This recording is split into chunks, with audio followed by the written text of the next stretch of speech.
kababayan, and thank you once again for joining us here on Kababayan Today. Ako po si G. Tonji. We have our midweek news updates once again from our friends from Asian Journal. Asian Journal, the Filipino-American community newspaper since 1991. Kasama natin ang ating Los Angeles correspondent na si Annie Nepomuceno. Hi, Ate Annie! Hello, magandang hapon sa iyo, G. Magandang hapon rin sa iyo. We have very good news. There was a big hashtag, Justice for Jennifer Laude.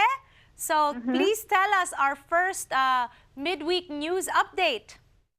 Yes, ang U.S. Marine na si PFC Joseph Scott Pemberton has now been charged with murder of the Filipino transgender woman na nabanggit mo na si Jennifer Laude. And this was after finding probable cause.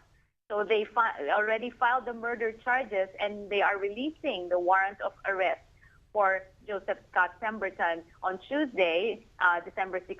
And the Philippine government is now seeking the custody of the suspect. Ngayon, he is being held jointly at Camp Aguinaldo. Okay. Well, there is justice for Jennifer Laude. That's for sure. He was charged with the murder of Jennifer Laude. Let's move on to the impact of Obama's executive actions on the Asian American Pacific Islander community.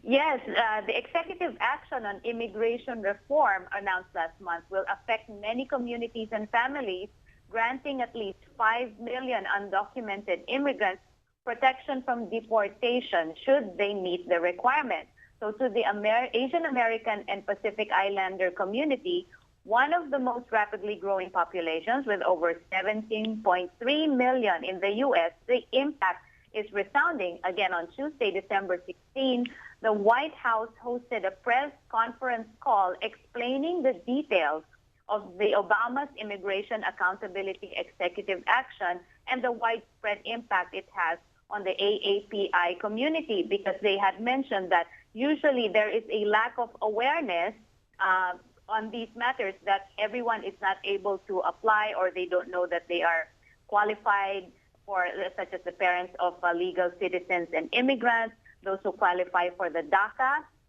which is the Deferred Action something childhood children's and the streamlined, and they will also streamline the visa and green card process. Right.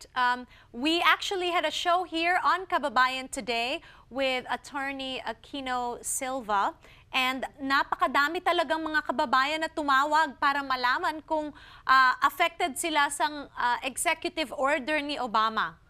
Yes, and I think that's what the executive office is trying to disperse, the information about this, because they claim that they admit themselves that we have a broken immigration system with 1.8 million people waiting for visas, and sometimes some people have to wait 23 years just to get their visa.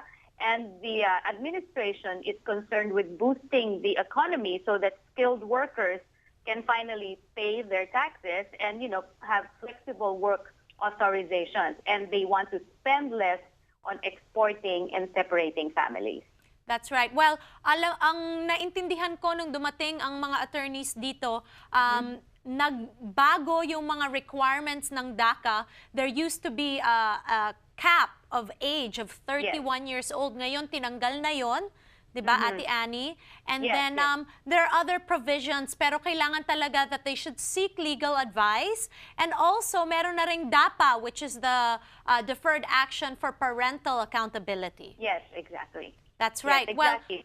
But what's really perplexing, Ate Annie, is not a lot of Filipinos in our community take advantage of this. Bakit kaya yon, Ate Annie?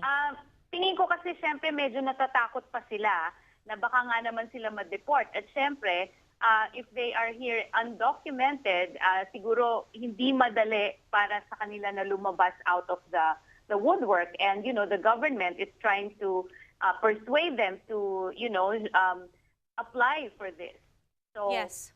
So siguro dito sa information campaign na ito at laging babalitaan, hopefully little by little lumabas na ang ating mga kababayan na mga qualified para dito. Oo, at Sinabi ko nga dito sa show natin, we had an initiative for undocumented Filipinos where I got to speak to Jose Antonio Vargas and several others that are undocumented that, you know, hindi na natin dapat gamitin yung acronym na ginagamit natin mga Pilipino. Alam mo naman kung ano yon, di ba? Oo, alam natin kung ano yon. Oo, pero dapat hindi na natin gamitin yon because hindi na sila nagtatago.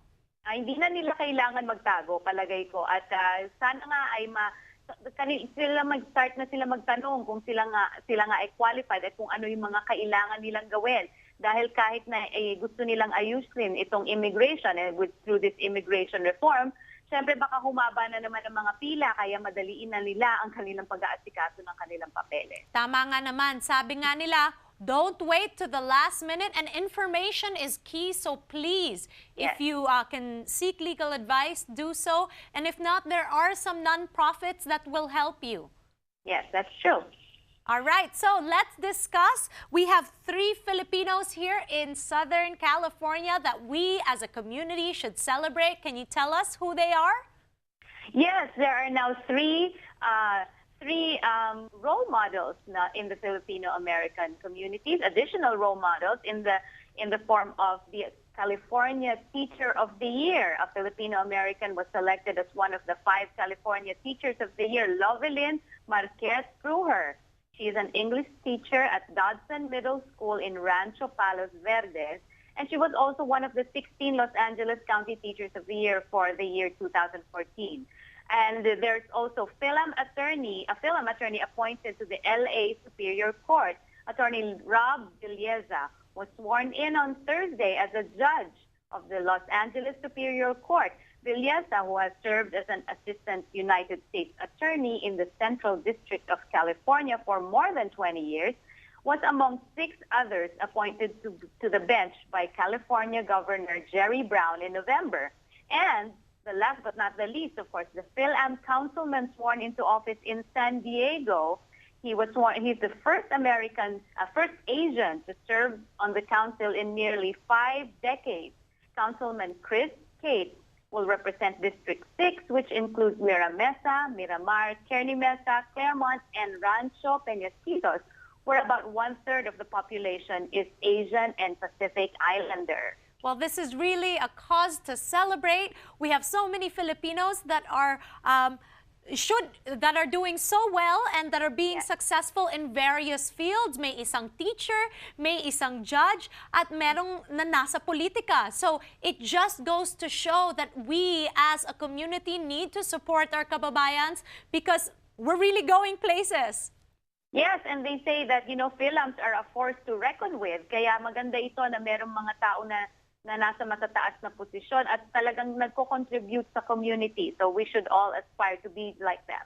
Yes, and I suggest also to all our viewers that are watching, please encourage the younger generation that the key to all the success is, of course, their education.